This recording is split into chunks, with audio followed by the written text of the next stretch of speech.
안녕하십니까. 능엄경의 제25강입니다.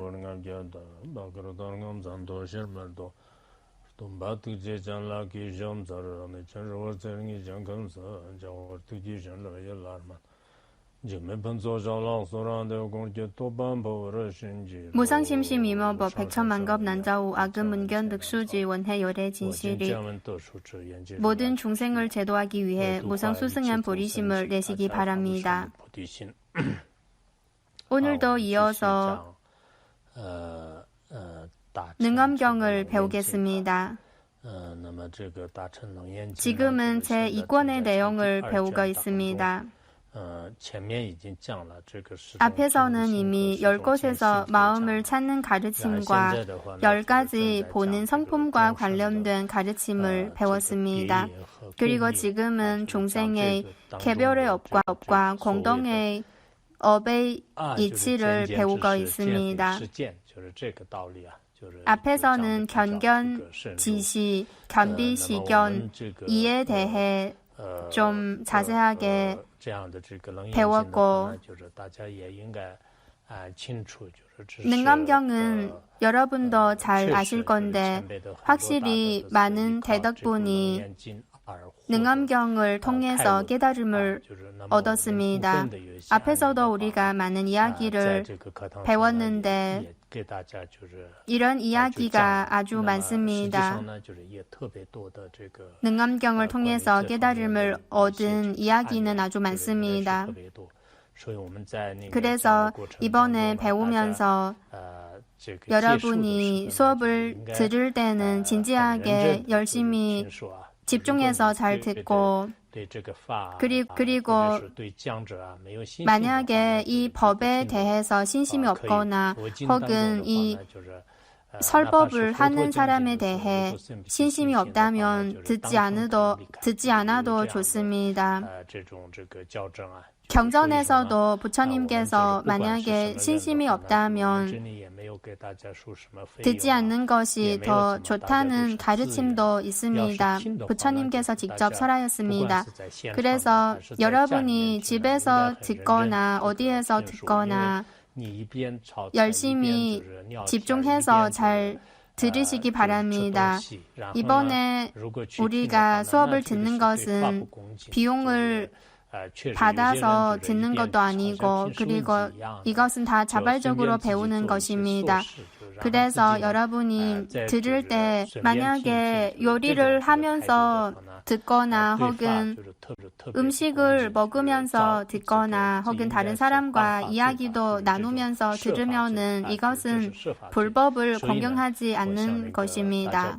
현장에 오지 않은 분들은 어떨 때는 다른 일을 하면서 수업을 듣습니다. 진지한 태도가 아니고 대충 듣는 마음으로 듣는 것입니다. 이렇게 하는 것은 불법에 대해 공경하지 않는 것이고 법을 포기하는 악업을 짓는 것입니다. 그래서 여러분이 집에서 들으셔도 집중해서 처음부터 끝까지 듣는 것이 아주 좋습니다. 그리고 보현 행원품을 한 번 독송해도 아주 큰功德을 쌓을 수 있습니다. 그래서 브라군에 계시는 분들은 수업 앞뒤의 연불과 수업을 다 처음부터 끝까지 집중해서 참석하시기 바랍니다. 사실 저도 노력하고 있고 그리고 다른 일하시는 분들도 노력을 하고 있습니다. 여러분께 이렇게 불법을 배울 수 있는 조건을 마련하기 위해 사실 다들 노력하고 있고 그렇게 쉬운 일은 아닙니다. 예전에는 100번 넘는 수업을 해도 이런 논전을 마쳐도 크게 느낌이 없었는데 당연한 일이라고 생각했는데 지금은 그렇지 않습니다. 전 세계적으로 보면 밖에서는 전쟁을 하고 있고 그리고 안에서는 전염병도 있고 그리고 개개인마다 다 할 일이 아주 많습니다. 그래서 지금은 한 번의 수업을 마쳐도 마음을 내려놓을 수 있다는 느낌이 들고 그리고 성취감을 느낍니다. 그래서 여러분이 듣지 않아도 괜찮습니다. 왜냐하면 듣는 사람도 많고 듣지 않는 사람도 많습니다.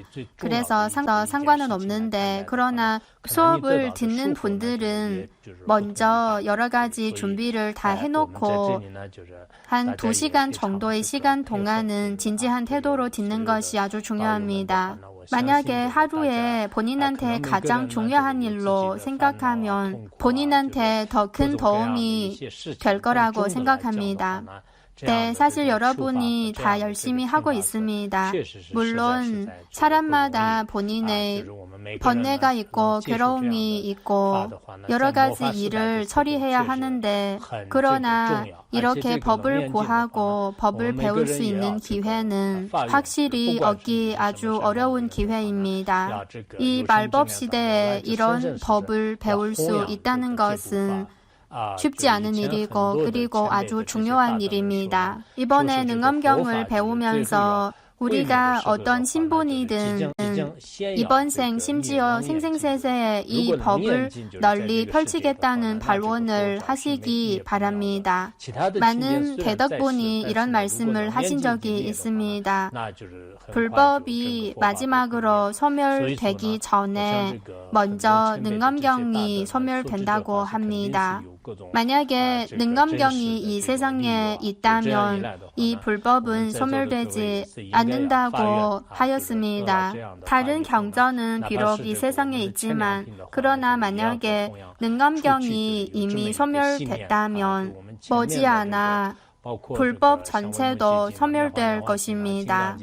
제 생각에는 대덕분들이 이런 말씀을 하신 것은 여러 가지 확실한 이유가 있기 때문에 이런 말씀을 하셨다고 생각합니다. 그래서 여러분이 이 법을 널리 펼치겠다는 발언을 하시기 바랍니다. 이런 법을 배우고 나서 맨 앞에의 도권만 더 많은 사람들에게 알려도 아주 좋습니다. 이런 발언을 하시기 바랍니다. 우리가 전에 배웠던 유마힐경, 묘법연화경 그리고 금강경 등 경전도 좀 큰 경전입니다. 지금 이런 법을 진정으로 배우고 설법하는 사람은 많지 않을 거라고 생각합니다. 그래서 나중에 기회가 있을 때 듣는 사람이 비록 아주 적어도 이 법을 완전하게 설법하시기 바랍니다. 그래서 다른 도량에서도 비록 듣는 사람이 많지 않더라도 설법을 하는 것이 아주 중요합니다. 사실 많은 지역의 사람들은 점을 보는 등 일에 관심이 더 많고 법을 구하는 데에는 티베트 지역처럼 그렇게 큰 관심을 가지지 않는 것 같습니다. 티베트 지역에서는 이 법을 배운 적이 없다. 그래서 이 법을 얻었다면 정말로 큰 성취감을 느끼고 아주 큰 일을 해냈다는 느낌이 듭니다. 그리고 이 법을 배우지 않았다면 좌절감을 느끼고 혹은 너무나 아쉬운 일이라고 생각합니다. 우리도 이런 마음을 가지고 있다면 스님들이 어디에 가든지 간에 설법할 기회가 있을 겁니다. 여러분이 이 법을 배우고 나서 나중에는 설법할 좋은 기회가 있을 거라고 생각합니다. 그래서 이번에 배우면서 잘 배우시기 바랍니다. 제가 강의하기 전에는 먼저 티베트어의 경전도 보고 그리고 다른 대덕분들의 주석서도 참고하면서 준비합니다. 그리고 나서 여러분 앞에서 발표하는 것입니다. 어떤 부분은 틀릴 수도 있고 잘 해석하지 못할 수도 있지만 그러나 대부분 내용은 큰 문제가 없을 거라고 생각합니다. 여러분도 이번에 이런 법을 배울 수 있다는 기회는 정말 얻기 어려운 기회라고 생각하고 들으면서 좀 어려운 일이 있더라도 극복하시고 잘 배우시기 바랍니다. 정말로 얻기 어려운 기회라고 생각하고 잘 배우시기 바랍니다. 오늘도 계속해서 능엄경 중에 공업과 개별의 업의 이치를 배울 겁니다. 오늘의 참고 자료의 첫 번째를 보겠습니다. 아나나 나는 이제 너를 위하여 이 두 가지 일을 앞뒤로 맞춰서 밝혀보리라. 이 두 가지 일은 바로 공동의 업과 개별의 업 이 두 가지를 말하는 것입니다. 한문을 보시면 진퇴 이 두 글자가 있는데 이에 대해 대덕분들이 해석하는 방법이 좀 다릅니다. 사실 대덕분들이 이 경전을 해석할 때는 본인의 이해하는 방식에 따라서 해석하는 거니까 서로 해석하는 방식이 좀 다를 수도 있습니다. 그러나 우리가 배울 때는 이 관점, 저 관점, 모든 관점에 따라서 분석할 필요는 없습니다. 우리는 이 경전의 뜻을 스스로 연구하고 진지하게 배울 필요가 있고 이렇게 배우고 나서 본인이 또 설법할 수 있습니다. 물론 지혜가 있는 사람이라면 경전의 원문을 보고 직접 해석할 수 있습니다. 그러나 일반 사람은 이런 지혜가 없습니다. 월칭은 이렇게 말씀하신 적이 있습니다. 영수 보살은 불경의 심오한 뜻을 중관 근본 해론을 통해서 설하였고 그리고 월칭 본인은 영수 보살의 중관 근본 해론을 그야말로 중론을 토대로 삼고 설법을 하였다고 합니다. 그야말로 월칭께서는 직접 불경을 해석하는 데는 어려움이 있다는 이런 모습을 우리에게 보여주었습니다. 그래서 우리도 만약에 대덕분들의 조석서를 보지 않으면 경전을 직접 이해하는 데는 어려움이 있습니다. 물론 본인이 스스로 이 경전의 뜻을 다 이해할 수 있다면 물론 아주 좋은 일입니다. 여기에 나오는 진퇴에 대해 대덕분들이 해석하는 방식이 약간의 차이가 있습니다. 그러나 아주 큰 차이는 없습니다. 여기에서 진자는 바로 깊은 뜻에 깊은 법의 뜻에 들어간다는 뜻이고 그리고 퇴자는 비유를 말하는 것입니다.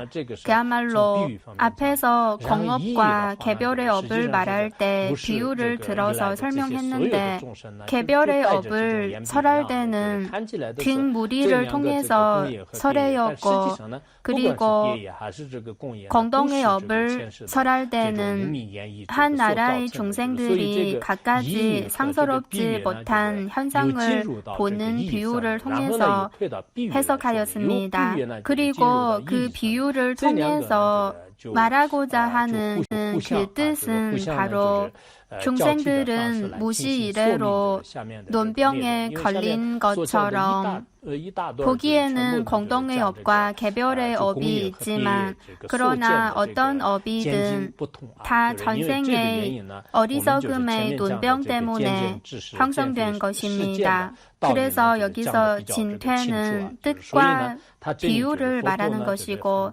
진자의 뜻은 깊은 뜻에 들어간다는 뜻이고 퇴자는 한 걸음 물러서서 비유로 말한다는 뜻입니다.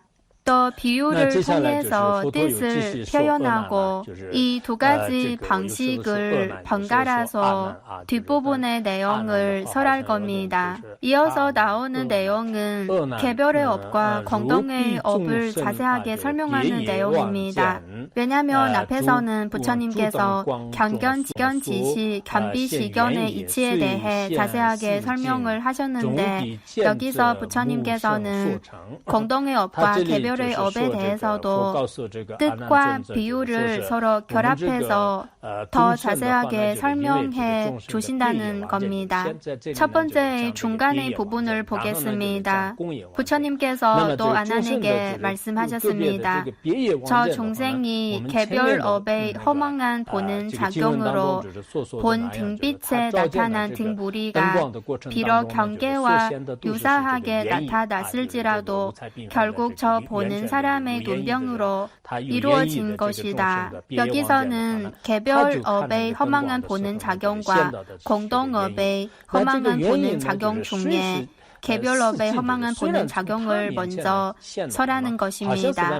개별의 업의 허망한 보는 작용은 앞에서 말한 눈병이 있는 사람이 등빛을 볼 때 등무리를 보게 되는 이런 현상이 바로 눈병이 있는 사람의 개별업의 허망한 보는 작용입니다. 눈병이 있는 사람이 보기에는 그 등무리가 실제로 있는 것처럼 보이지만 그러나 이 등무리는 결국 눈병이 있기 때문에 보게 된 것입니다.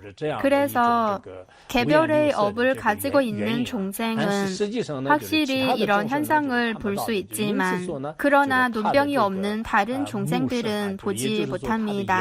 그래서 이 등무리는 결국 눈병이 있기 때문에 보게 된 것입니다. 이어서 첫 번째 마지막 부분을 보겠습니다.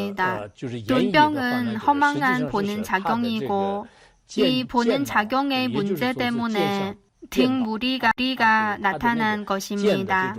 장수 대사의 해석에 따르면 이 허망한 마음이 작용을 하면 실제로 있는 것처럼 보이지만 그러나 사실 실제로 있는 것이 아닙니다. 그래서 보는 작용의 문제 때문에 나타난 모양일 뿐이지 빛 자체에서 만들어진 모양은 아닙니다. 그래서 이 등무리는 빛 자체에서 만들어진 여러 가지 색깔이 있는 모양이 아닙니다. 실제로 있는 모양이 아니고 다만 보는 주체의 허망한 보는 작용으로 만들어진 것입니다. 이어서 두 번째를 보겠습니다. 그러나 눈병이 있는 사람의 이 보는 성품은 문제가 없습니다. 비록 눈병 때문에 등무리를 볼 수 있지만 그러나 그의 진정한 보는 성품은 처음부터 끝까지 허물이 없습니다. 잘못이 없습니다. 이 등무리를 보게 된 것은 다만 우연으로 일시적으로 보게 된 현상일 뿐입니다. 그래서 사실 이 눈병이 있는 사람의 보는 성품은 아무런 문제도 없고 어떤 허물도 없습니다. 이것은 우리가 알아야 합니다. 사실 중생이 미혹한 현상을 볼 때 미혹한 현상을 보지만 그러나 그의 보는 성품은 증가하지도 않았고 감소하지도 않았습니다. 이 보는 성품은 미혹한 현상을 보았기 때문에 이 보는 성품이 감소하는 일도 없고 그리고 미혹한 현상을 보지 않았기 때문에 이 보는 성품이 증가하지도 않습니다. 그래서 보는 성품은 증가하지도 감소하지도 않습니다. 이어서 두 번째 뒷부분을 보겠습니다. 내가 지금 눈으로 산과 강과 국토와 중생들을 보는 작용에 견주어 보면 모두 다 시작 없는 옛적부터 보는 작용의 병으로 이루어진 모양이다. 부처님께서는 아나나 너는 지금 이 세계를 보고 산하 대지와 국토를 보고 그리고 육도의 중생들도 보고 갖가지 대상들을 보는데 이 모든 것은 사실 다 시작 없는 옛적부터 보는 작용의 병으로 이루어진 모양이다. 이 이 모든 것은 사실 실제한 것이 아닙니다. 앞에서는 비유를 설했고 여기서는 그 뜻을 설하는 것입니다. 우리가 지금 보는 견고한 산이든 그리고 흐르는 강물이든 마실 수 있는 물이든 혹은 전 세계에 이렇게 많은 나라이든 그리고 이렇게 다양한 중생을 보는 것은 사실 이 모든 것은 눈병이 있는 사람이 뒷무리를 보는 것과 똑같습니다. 다 시작 없는 예적부터 보는 작용의 병으로 이루어진 모양입니다. 이 모든 것은 다 우리의 망상과 어리석음의 눈병으로 나타난 것입니다. 그래서 이 모든 현상은 사실 허망한 것이고 실체가 없는 것들입니다. 실제로 있는 것이 없습니다. 어떤 대덕분들이 이 부분을 해석할 때는 화엄경에 있는 내용을 인용해서 해석하였습니다. 중생들이 미혹하기 때문에 청정한 불국토를 보고 청정하지 않는 세계를 보게 됩니다. 그러나 만약에 실상을 꿰뚫어 볼 수 있다면 소위 말하는 청정한 불국토이든 이 청정하지 않는 세계는 다 없습니다. 여기에서 없다는 것은 모든 것이 다 텅 빈 것이 되었다는 것이 아니고 말하고자 한 것은 궁극적인 측면에서 보면은 모양이 있는 것 그리고 모든 개념이 다 존재하지 않다는 뜻입니다. 이어서 세 번째를 보겠습니다. 여기서는 보는 작용과 논병에 대해 분석하는 내용입니다. 한문을 보시면 견과 견연이 있는데 이 견자는 보는 주체, 보는 작용을 말하는 것이고 그리고 견연은 외부의 산하 대지 등 대상을 말하는 것입니다. 겉으로 보기에는 보는 주체와 보는 대상은 분리되어 있지만 우리가 외부의 갖가지 대상을 볼 때 이 보는 주체와 보는 대상은 서로 분리되어 있는 것 같습니다. 우리가 눈앞에 있는 컴퓨터를 보거나 물컵을 보거나 어떤 물건을 봐도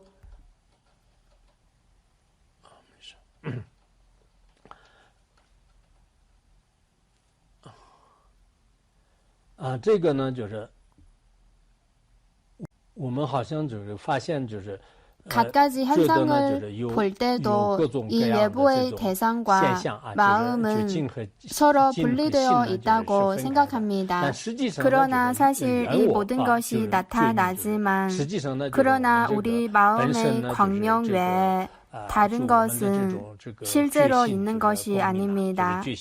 한문을 보시면 견소 연생, 각견 즉생이 있는데 이에 대해서도 여러 가지 해석하는 방법이 있는데 우리는 이렇게 이해하면 좋을 것 같습니다. 여기에 소연 두 글자는 외부에 보이는 대상을 말하는 것이고 그러나 이 외부에서 나타난 모든 모양들은 사실 눈병이 있기 때문에 나타난 모양들입니다. 선종에서는 상분과 견분으로 나누는데 상분은 바로 대상입니다. 현관 장엄론에서도 외부의 인식 대상에 대한 설명이 있습니다. 그리고 각견 두 글자는 보는 주체인 그야말로 견본을 말하는 것입니다. 보는 주체는 바로 허망하게 대상을 보는 눈병을 말하는 것입니다. 그러나 이 보는 주체와 보는 대상 이 두 가지는 사실 모두 병이 있는 상태이고 진실한 것이 아닙니다. 이어서 보시면 그러나 우리 원래의 이 진정한 마음의 본성, 이 마음의 참 모습, 이 광명에는 눈병이 없습니다. 마음의 본성은 전도되지 않고 허망한 것이 아니고 청정한 마음입니다. 이어서 네 번째를 보겠습니다. 그러니 깨달아야 할 삼병을 깨달으면 이 깨달음은 삼병 가운데 있지 않으니라. 이것이 참으로 보는 정기를 보는 진실한 범인이 어찌 깨닫고 듣고 알고 보는 허망한 마음이라고 하겠느냐. 우리가 깨달아야 할 이 삼병을 깨달으면 앞에서 말한 이 모든 대상들은 다 삼병 때문에, 눈병 때문에 생긴 것이라는 것을 깨달으면 이 깨달으면 삼병 가운데 있지 않습니다. 이 깨달음은 미혹한 것이 아닙니다. 이 진실한 범은 미혹한 상태가 아닙니다. 그래서 진실한 범이라고 할 수 있습니다. 사실 우리가 말하는 진실한 범은 모양이 있는 것이 아닙니다. 그래서 이 진실한 범은 깨닫고 듣고 알고 보는 허망한 마음이 아닙니다. 왜냐하면 깨닫고 듣고 알고 보는 허망한 마음은 대상이 있고 모양이 있고 집착이 있는 상태입니다. 이것은 진실한 범이 아닙니다. 이 보살 행론에도 이와 관련된 가르침이 담겨 있습니다. 마음의 본성은 모든 모양과 개념을 떠났고 모든 집착에서 벗어났다. 그리고 원각경에도 이런 가르침이 담겨 있습니다. 진정으로 청정한 이 마음은 환상을 집착하지도 않고 청정한 것을 집착하지도 않습니다. 심지어 부처님 등 청정한 것을 집착하지도 않습니다.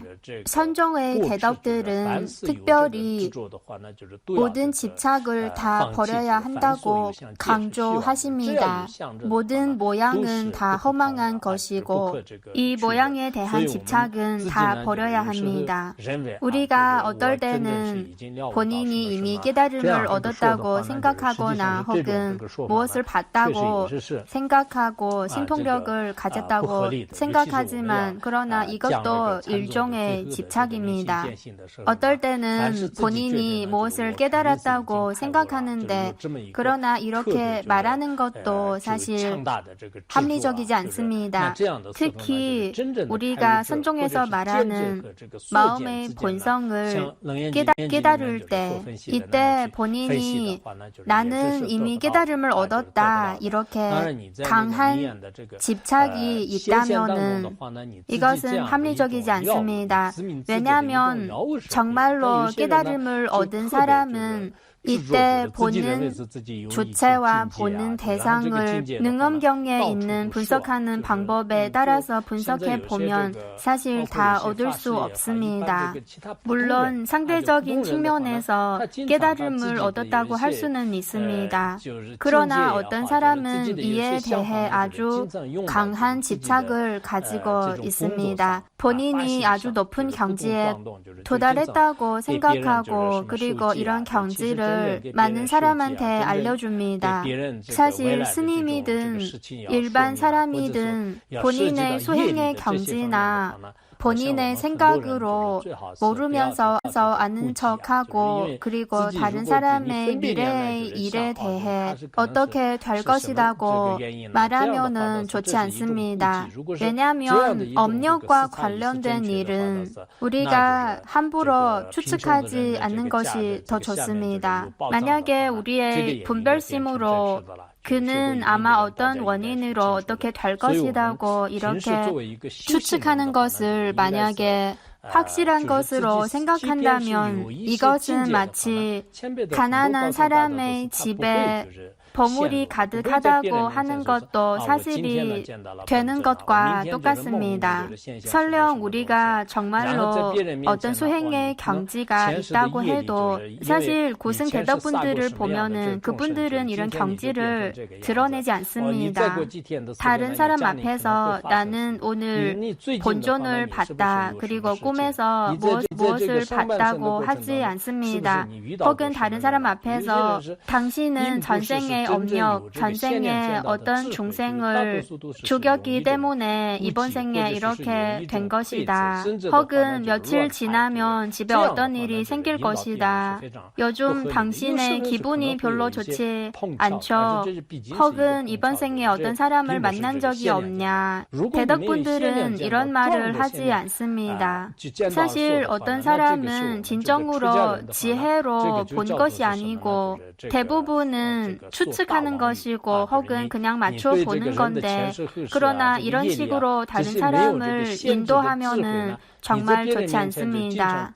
어떨 때는 마침 맞아떨어질 때도 있지만, 그러나 이것은 직접 본 것이 아니고 본인의 지혜로 직접 본 것이 아니지만, 그러나 직접 보는 척 하면은 만약에 스님이 이렇게 한다면 이것은 대망어를 하는 것입니다. 만약에 한 사람의 전생과 후세 그리고 업력에 대해 직접 보는 지혜는 없지만, 그러나 다른 사람 앞에서 있는 것처럼 말한다면, 만약에 스님이 이미 3위의 계율 이상의 계율을 받았다면 이것은 근본적인 계율을 이미 어긴 것입니다. 이런 사람은 승려들과 같이 머무는 자격조차 없습니다. 이에 대해 잘 아셔야 합니다. 그래서 보는 주체와 보는 대상이 있다는 생각도, 이것은 병이 있는 상태 혹은 미혹한 상태입니다. 그리고 만약에 실체가 있는 깨닫고 듣고 알고 보는 허망한 마음이 있다고 생각하는 것도, 이것도 합리적이지 않습니다. 이어서 5번째를 보겠습니다. 그러므로 내가 지금 나를 보고 너 자신을 보고 모든 세간의 온갖 중생을 볼지라도 다 보는 작용의 삼병이요, 삼병을 보는 진실한 자체가 아니다. 이 부분의 내용이 아주 중요합니다. 여기서 10가지 종류의 중생을 말하는데, 우리가 예전에 금강경을 배울 때 태생, 난생, 습생, 화생, 그리고 유색, 무색, 유상, 무상, 그리고 비상, 비비상, 처천의 중생, 이렇게 총 9가지를 배운 적이 있습니다. 그리고 다른 조석서를 봤는데 똑같이 태생, 난생, 습생, 화생, 그리고 유색, 무색, 유상, 무상, 상은 생각의 상자입니다. 그리고 비유상, 비무상, 이렇게 10가지 정도의 중생으로 해석하였습니다. 예전에 금강경을 배울 때 왜 유상, 무상이라고 부르는지에 대해서도 설명한 적이 있습니다. 여기서는 설명해 드리지 않겠습니다. 어쨌든 나를 보거나 본인을 보거나 그리고 세간의 온갖 중생을 볼지라도 다 보는 작용의 삼병으로 보는 것입니다. 다 미혹한 것입니다. 이 보는 작용은 진정한 보는 성품이 아닙니다. 우리가 중관학을 배울 때 상대적인 측면의 모든 것은 다 가짜입니다. 부처님의 이 몸이든 혹은 10가지 종류의 중생이든 이런 대상을 본다는 것은 상대적인 측면에서 보는 것입니다. 상대적인 측면의 이 보는 작용은 보는 주체와 보는 대상을 분리해서 보는 것입니다. 이렇게 보는 것은 결국은 미혹한 것입니다. 이어서 5번째 뒷부분을 보겠습니다. 저 보는 작용의 정리라고 진실한 성품은 삼병이 아니기 때문에 보는 작용이라고 하지 않는다. 진실한 보는 성품은 눈병이 있는 사람의 미혹한 보는 작용이 아닙니다. 진실한 보는 성품은 눈병이 없는 사람이 보는 것과 같고, 눈병이 없는 사람이 보기에는 모양이 있고 실체가 있는 이 모든 것은 다 존재하지 않습니다. 다 얻을 수 없는 것입니다. 그래서 보는 작용이라고 하지 않는다. 물론 여기에서 보는 작용이 아니다고 하는 것도 한쪽에 치우치는 것입니다.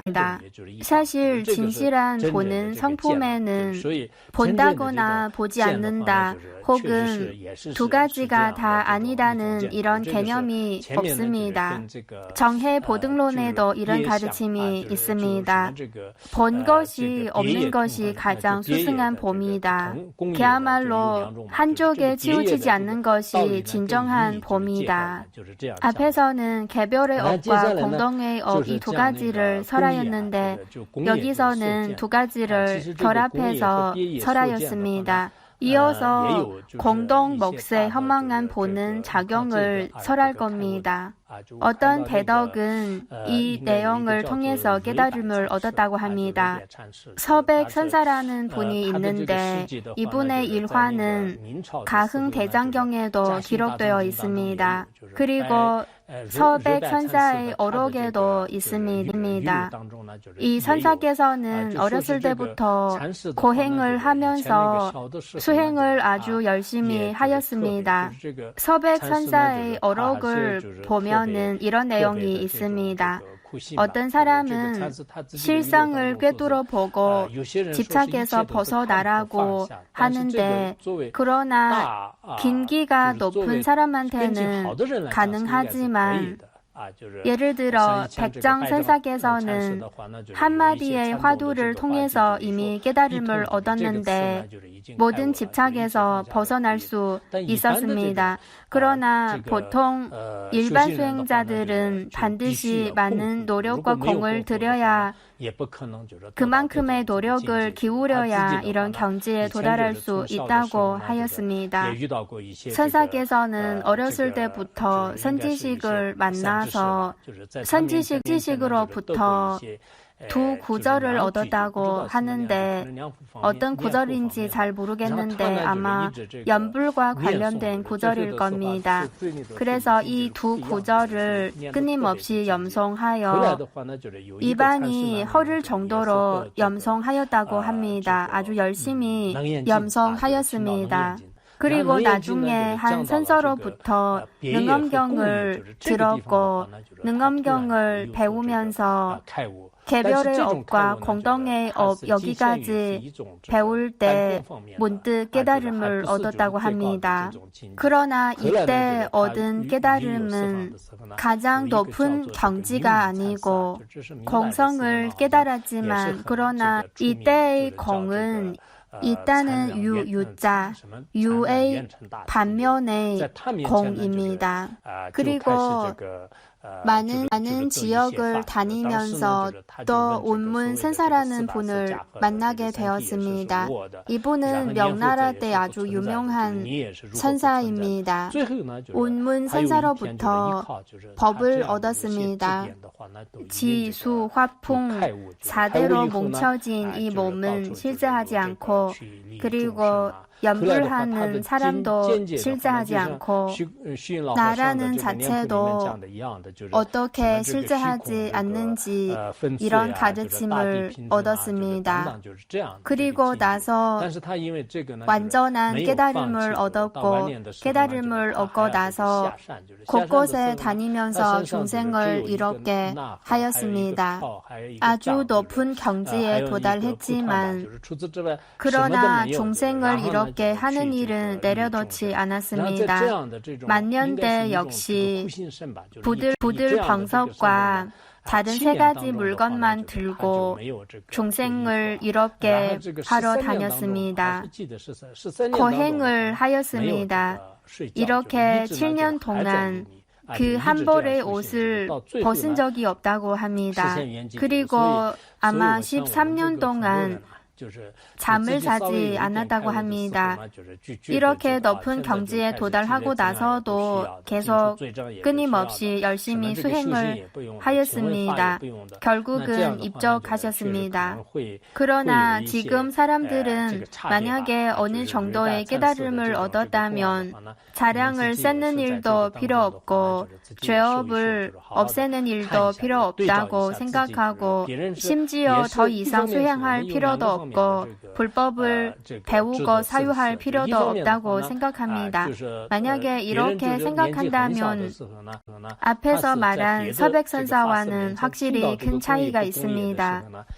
서백선사의 이 이야기를 통해 우리도 자기 자신을 되돌아볼 수 있습니다.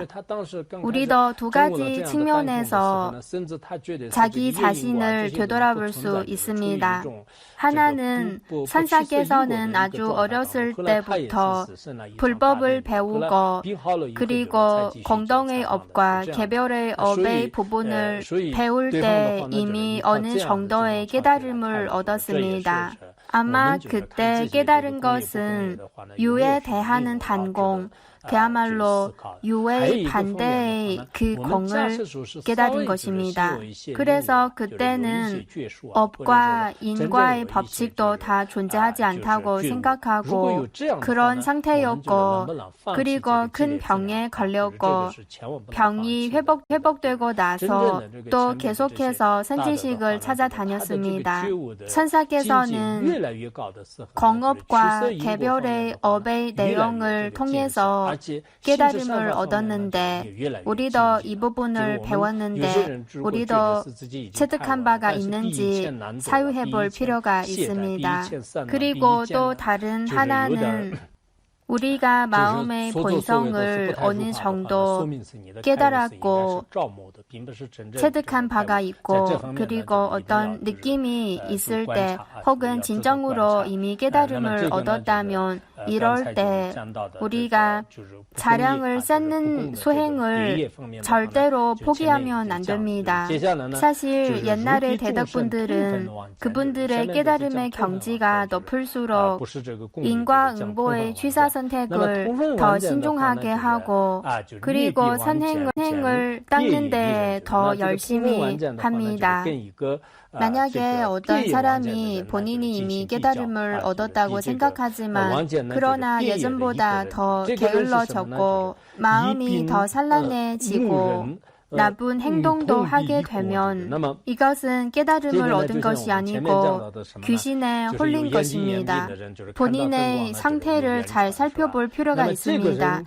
여기까지는 개별의 업을 배웠고 이어서 6번째를 보겠습니다. 여기부터는 공동 몫의 허망한 보는 작용을 설하는 내용입니다. 저 중생들이 본 공동 몫의 허망한 보는 작용을 저 허망하게 본 개별업의 한 사람의 견주어 보면 눈에 산병 걸린 사람은 저 한 나라와 같다. 앞에서 배웠듯이 눈병에 걸린 사람은 등 무리를 보게 되고 그리고 두 나라 중에 한 나라의 중생들은 그 나라의 사람들만이 볼 수 있는 그런 현상을 볼 수 있습니다. 이 두 가지를 견주어 볼 수 있다는 것입니다.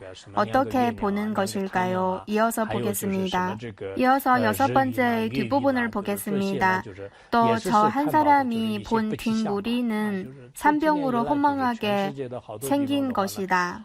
그야말로 눈병이 있기 때문에 그 등 무리를 보게 된 것입니다. 이어서 보시면 이 공동의 몫으로 본 상서롭지 못한 현상들, 앞에서 말한 그 나라의 중생들이 공동 몫의 허망한 보는 작용으로 두 개의 달, 두 개의 태양, 그리고 해와 달 주위에 나타난 나쁜 기운들, 이런 상스럽지 못한 현상을 본 것입니다. 사실 최근 몇 년간에 전 세계적으로도 많은 곳에서 하늘에서 어떤 현상이 나타나든 그리고 강물이 붉은색으로 되는 현상도 있고 이와 같은 갖가지 상스럽지 못한 현상들이 나타났습니다. 이런 상스럽지 못한 현상들이 나타났지만 그러나 만약에 여범 사혼에 말한 것처럼 우리가 경전을 독송하거나 수행을 하면 개인적인 상스럽지 못한 징조나 중생들의 공동의 업으로 본 이런 상스럽지 못한 징조 등 이 모든 것을 다 변화시킬 수 있습니다. 여범은 원래 54살까지 사는 운명인데 그러나 온거 선사를 만나고 선행을 많이 닦았기 때문에 80 몇 살까지 살았습니다. 운명을 바꿨습니다. 그래서 사실 사람의 수명도 변화시킬 수 있는 것입니다. 그리고 전 세계적으로 만약에 중생의 공동의 업으로 갖가지 상스럽지 못한 현상이 일어나면 이때 만약에 다들 선행을 행하면 인연을 변화시킬 수 있습니다. 바꿀 수 있습니다. 사실 이런 인연은 불가사의한 것입니다. 그래서 좋은 인연이 나쁜 인연으로 변할 수도 있고 나쁜 인연도 좋은 인연으로 변할 수도 있습니다. 그래서 만약에 본인한테 상스럽지 못한 일들이 생겨도 희망을 잃지 말고 갖가지 방법을 통해서 지금의 좋지 않은 인연을 변화시키는 것이 아주 중요합니다. 이어서 보시면 이 나라의 중생들이 공동의 업으로 본 상스럽지 못한 현상들은 사실 공동으로 보는 업의 전염병처럼 나쁜 기운에서 일어났으며 모두 시작 없는 예적부터 보는 작용의 허망에서 생긴 것이다. 앞에서 말한 공동의 업으로 본 것과 개별의 업으로 본 것, 이 모든 것은 사실 다 전염병처럼 나쁜 기운에서 일어난 것입니다. 중생들이 보는 상스럽지 못한 현상들은 다 나쁜 기운, 그야말로 악에서 일어난 것입니다. 그리고 한 사람이 뒷무리를 보게 된 것도 눈병이 있기 때문에 보게 된 것이고 이것도 옛날에 다른 사람의 눈을 해친 이런 악업에서 일어난 것입니다. 지은 악업은 큰 것과 작은 것이 있지만 그러나 악업의 근원은 바로 먼저 어리석음이 있기 때문에 나에 대한 집착이 생기고 그리고 번뇌가 일어나고 그리고 업을 짓게 됩니다. 이 모든 것은 다 시작 없는 예적부터 어리석음으로 인한 보는 작용의 허망에서 생긴 것입니다.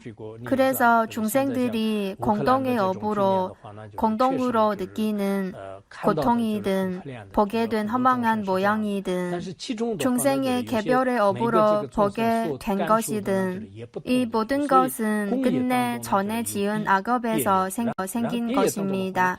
악한 생각에서 생긴 것입니다. 우리가 공동의 업을 말할 때 지금 우크라이나의 상황을 보면 사람들이 확실히 많은 고통을 받고 있습니다. 그러나 이 공동의 업 중에도 또 각자의 개별의 업이 있습니다. 그리고 개별의 업 중에도 공동의 업이 있습니다. 다른 중생들과 똑같이 보게 된 그 부분은 공동의 업에서 생긴 것입니다. 옛날에 저희 브라곤의 일부의 집을 허물 때 이것도 공동의 업으로 나타난 현상이지만 그러나 그 중에도 어떤 사람은 더 많은 고통을 받고 더 많은 어려움을 겪었습니다. 그래서 공동의 업 중에도 개별의 업이 있습니다. 이 모든 것은 다 시작 없는 예적부터 보는 작용의 허망에서 생긴 것입니다. 일부는 아주 긴 시간 동안 지은 업에서 생긴 것이고 그리고 일부는 짧은 시간에 지은 업에서 생긴 것입니다. 일부는 업을 짓고 나서 아뢰야에서 아주 긴 시간 동안 잠복하다가 인연이 합해질 때 점차 갖가지 현상으로 드러납니다. 이어서 7번째를 보겠습니다. 하나의 예를 들어서 분석하는 내용입니다. 연부제의 3천주 가운데 4개의 큰 바다를 겸한 사바세계와 아울러 시방의 모든 번뇌가 있는 국토와 중생들을 견주어 보면 다같이 깨달음이 밝고 번뇌가 없는 묘한 마음이다. 모든 중생 중생의 마음의 본성은 잃어버린 적이 없습니다. 전 세계의 모든 중생의 열애장 광명은 잃어버린 적이 없습니다. 발레도 포함해서 다 그렇습니다. 이어서 보시면 보고 듣고 깨닫고 아는 허망한 병의 인연으로 화합하여 허망하게 나고 화합하여 허망하게 죽는 것이다. 중생들은 어리석음 때문에 보고 듣고 깨닫고 아는 허망한 병이 생깁니다.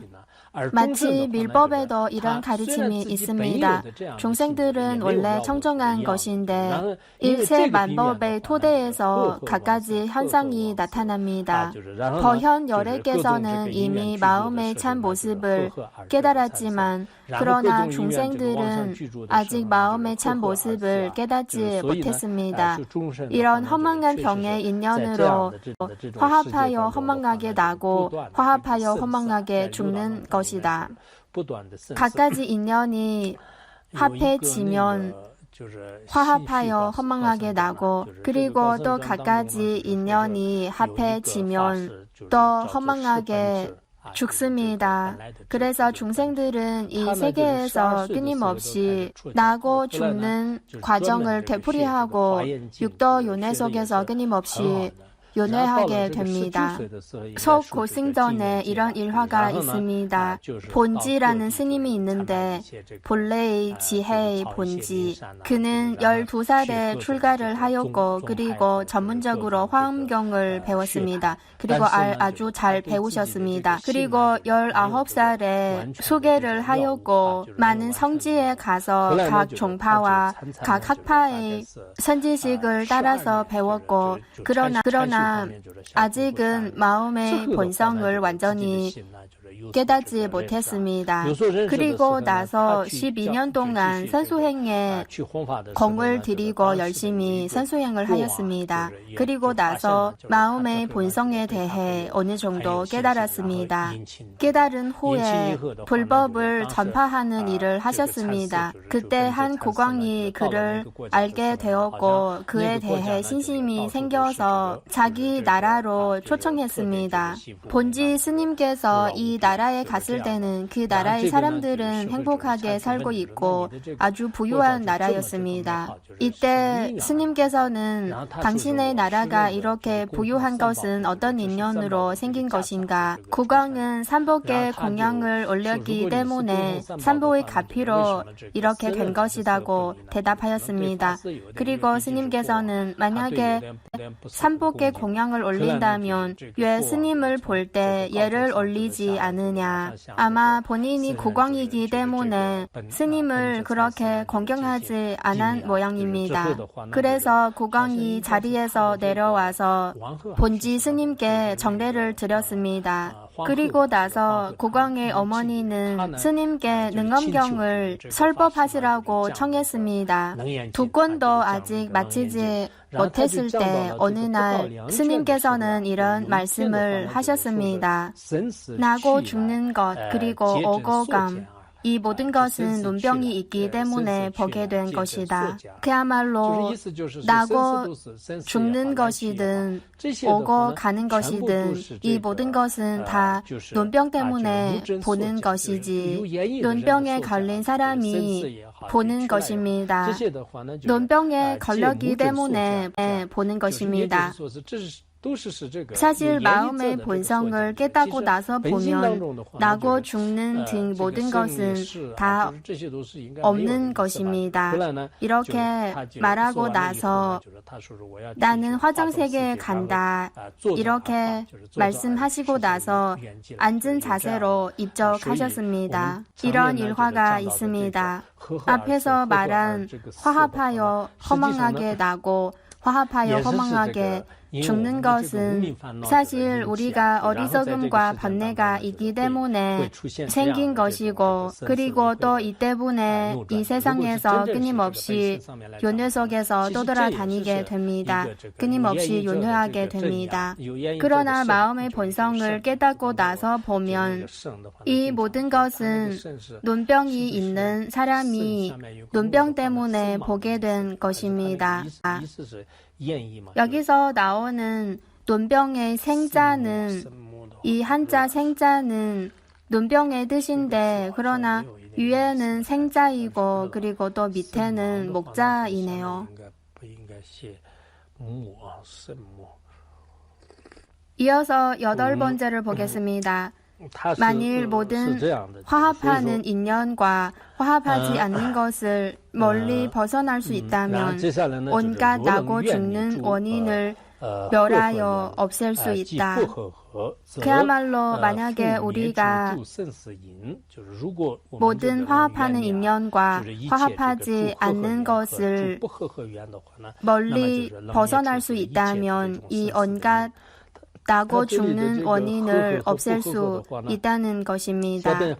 여기에 나온 화합하는 인연과 화합하지 않는 것에 대해 우익 대사를 포함한 일부 대덕분들은 이렇게 해석하였습니다. 이 화합하는 인연, 나고 죽는 것은 분단 생사와 변역 생사 두 가지가 있습니다. 분단 생사는 육도 중생들이 예를 들어 지금은 사람이고 그리고 이번 생이 끝나면 야크가 되거나 아귀도의 종생으로 태어나거나 이렇게 한 달락에 나고 죽는 과정을 분단 생사라고 합니다. 그리고 화합하지 않는 것은 그렇게 또렷하지 않는 인연이고 아주 세밀한 인연이기 때문에 세속적인 측면의 인연이 아니다고 할 수도 있습니다. 이것을 변역 생사라고 합니다. 변역 생사는 성자들, 아라한들이 다음 생에 딴 모양으로 바꿀 때 그의 마음은 약간만 변하고 다른 종생처럼 오온의 한 달락의 분단 생사가 아닙니다. 여기서 말하는 화합하는 인연과 화합하지 않는 이것을 어리석음과 화합하는 인연과 화합하지 않는 것으로 해석할 때도 있습니다. 여기서는 화합하는 인연과 화합하지 않는 것을 변역 생사와 분단 생사로 해석하고 만약에 이 두 가지를 멀리 벗어날 수 있다면 세간의 온갖 나고 죽는 원인을 멸하여 없앨 수 있다. 그러면 원만한 보리의 생묘를 떠난 상품이요. 진정한 원만한 보리는 그의 본성은 생하지도 멸하지도 않는 것입니다. 이어서 보시면 청정한 본래 마음인 본래 깨달음이 영원히 머물게 되리라. 그야말로 우리의 청정한 본래 마음은 영원히 머물고 하나도 아니고 둘도 아니고 태어나고 죽는 것도 없고 오고 감도 없는 경지입니다. 이어서 9번째를 보겠습니다. 앞에서 말한 화합하는 인연과 화합하지 않는 것에 대해 부처님께서는 아난을 위해 더 자세히 설명할 것입니다. 아난아, 내가 비록 앞서 본각에 묘하고 밝은 성품이 인연도 아니고 자연성도 아님을 깨달았다고 하나 오히려 이러한 깨달음의 근원은 화합하여 생기는 것도 아니고 화합하지 않는 것도 아닌 이치를 밝히지 못하였느니라. 우리가 앞에서 이미 마음의 본성은 인연도 아니고 자연도 아니다는 이치를 이미 배웠습니다. 그야말로 마음의 본성은 인연이 합해서 형성된 것이 아니고 그리고 자연도 아닙니다. 그야말로 외도들이 주장하는 그런 자연도 아니고 그리고 링가경에서 설한 것처럼 만약에 마음의 본성은 인연이 합해서 형성된 것이라면 그러면 이 마음의 본성도 무상한 것이 됩니다. 이것은 합리적이지 않습니다. 그래서 부처님께서는 아난에게 너는 이 두 가지를 이미 깨달았다고 하였습니다. 그런데 너는 아직 무엇을 깨닫지 못했냐면 이 깨달음의 근원은 화합하여 생기는 것도 아니고 화합하지 않는 것도 아닌 이치를 깨닫지 못했다는 것입니다. 혹은 앞에서 말한 것처럼 화합하여 생기는 것은 분단 생사이고 그리고 화합하지 않는 것은 변력 생사입니다. 이렇게 이해해도 되고 혹은 업과 어리석음이 화합하여 생기는 것 혹은 업과 어리석음이 화합하지 않고 생기는 것 이렇게 이해해도 되고 혹은 수행을 통해서 생긴 것 그리고 수행을 통해서 생긴 것이 아닌 것 이렇게 이해해도 됩니다. 어쨌든 대덕분들이 이 화합한 것과 화합하지 않는 것에 대해 여러 가지 해석하는 방법이 있습니다. 그래서 부처님께서는 아난에게 앞에서 말한 인연도 아니고 자연도 아니라는 이치는 이미 깨달았고 그러나 깨달음의 근원은 화합하여 생기는 것도 아니고 화합하지 않는 것도 아닌 이치는 아직 깨닫지 못했다고 하였습니다. 이어서 10번째를 보겠습니다. 아나나 내가 이제 또 앞 경계를 들어 너에게 물어보리라. 너는 지금도 오히려 일체 세상의 망상으로 화합한 온갖 인연의 성질을 가지고 스스로 보리를 진득하는 마음도 화합에서 일어나는 것으로 의혹하고 있느니라. 여기서 부처님께서는 직접 보는 외부의 대상의 측면에서 또 아난에게 질문을 하나 던졌습니다. 세간 사람들은 망상으로 화합하고 나서 모든 것은 다 인연이 합해서 형성된 것이라고 생각합니다. 다 인연의 성질이라고 생각합니다. 그래서 우리가 보고 듣고 느끼는 모든 것 혹은 산하 대지 등 일체 만법은 다 인연이 합해서 생긴 거라고 생각합니다. 인연이 합해지지 않으면 생기지 못하고 인연이 합해져야 생길 수 있다고 생각합니다. 보통 세간 사람들은 다 이렇게 생각합니다. 그리고 아난도 이런 의혹이 있습니다. 우리의 참 마음 혹은 궁극적으로 깨달은 그 보리를 진득하는 마음도 화합에서 일어나는 것으로 의혹하는 것입니다. 그래서 부처님께서는 또 이에 대해 분석하십니다. 11번째를 보겠습니다. 지금 너의 묘하고 깨끗한 보는 정기는 밝음과 어울렸느냐, 어둠과 어울렸느냐, 통함과 어울렸느냐, 막힘과 어울렸느냐. 그야말로 너의 묘하고 깨끗한 보는 정기는 화합에서 일어난 것이라고 생각한다면 그러면은 밝음과 합해서 생긴 것이냐, 어둠과 합해서 생긴 것이냐, 통함과 합해서 생긴 것이냐, 막힘과 합해서 생긴 것이냐. 우리 많은 사람도 이렇게 생각할 수 있습니다.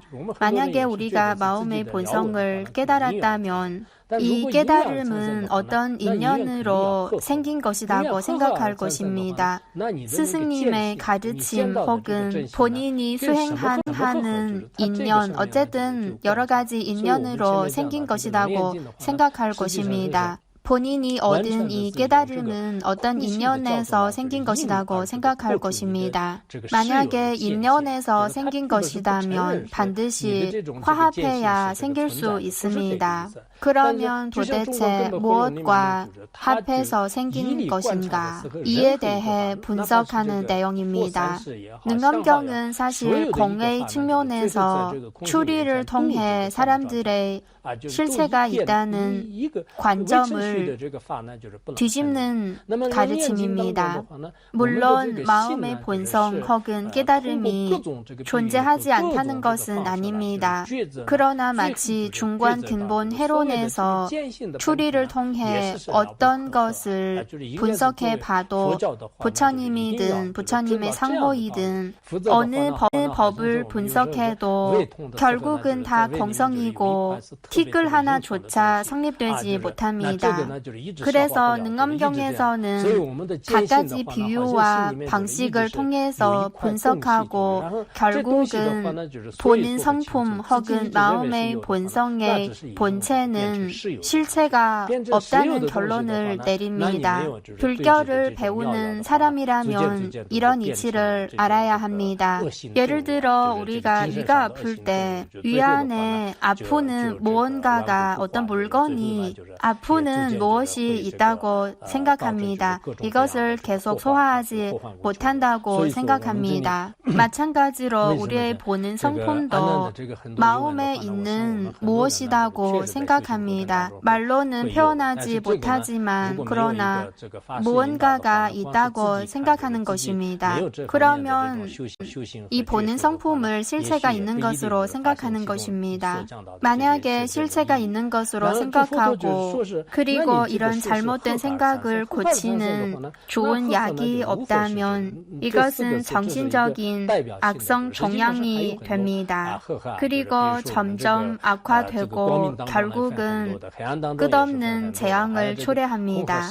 사실 아난이 제기한 질문은 우리도 실제적으로 수행하면 이런 의혹이 들 수가 있는 부분입니다. 이런 의문이 들 때 만약에 스승님의 인도가 없다면 본인 스스로는 이런 수행의 경험이 없었기 때문에 본인이 스스로 통달하기는 어렵습니다. 그래서 부처님께서는 화합에서 일어난 것이라고 생각한다면 무엇과 합해서 생긴 것이냐?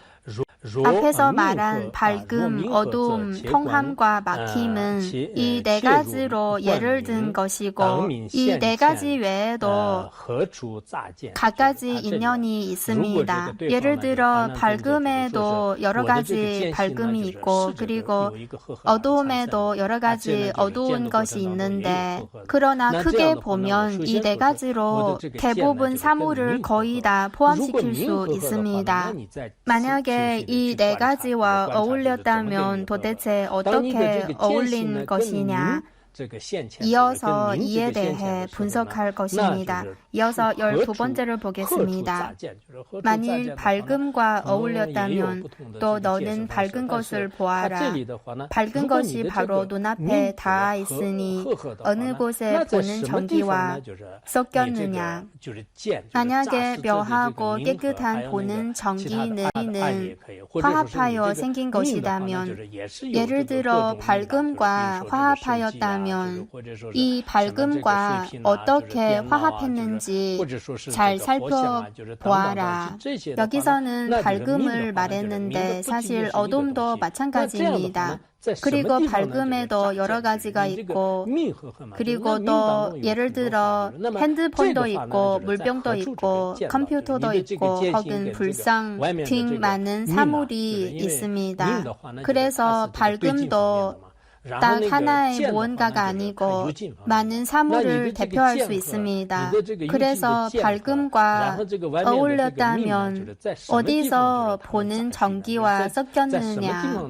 여기서 밝음은 외부의 대상이고 그리고 보는 전기는 보는 주체입니다. 그래서 보는 전기와